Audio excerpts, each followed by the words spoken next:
Ujumbe wangu katika usiku huu wa leo ni sisi as-salafiyun,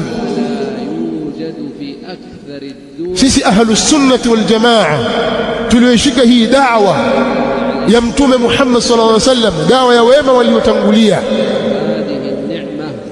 Tutumieni nafasi zetu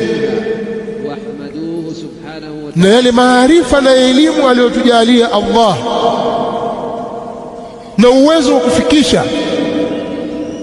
Tusimameni kideto, tulizungumze jambo hili, tuwazindue waislamu wenzetu na watanzania wote kwa ujumla, wale watakaopenda kujua mwongozo wa Uislamu, tuwabainishie athari mbaya za uvunjifu wa amani na faida kubwa ya kutunza amani kwenye makazi yetu na nchi tunazoishi, na zile hoja zao dhaifu wanazozileta. Maana wana hoja dhaifu kwamba haki, sasa hakuna haki, amani itapatikana vipi? Mbona kuna dhulma? Mbona fulani kapotezwa? Mbona fulani katekwa? Mbona fulani kauawa? Mbona hakuna uhuru? Mbona kuna njaa? Mbona kuna kadha? Zile hoja zao zote zajibika kwenye Uislamu, zote. Hakuna kitu kimeachwa kwenye Uislamu,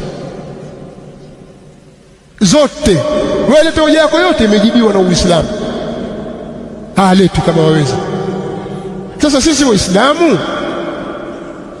tuna heshima na tuna imani juu ya maandiko matakatifu ya Allah subhanahu wa ta'ala na maelekezo ya mtume wetu sallallahu alaihi wasallam. Muislamu ukimwambia mtume sallallahu alaihi wasallam akasema kadha, yule muumini wa kweli huwezi kumdanganya hata siku moja. Lete propaganda zako hapo, piga domo lako hapo, hakuelewi.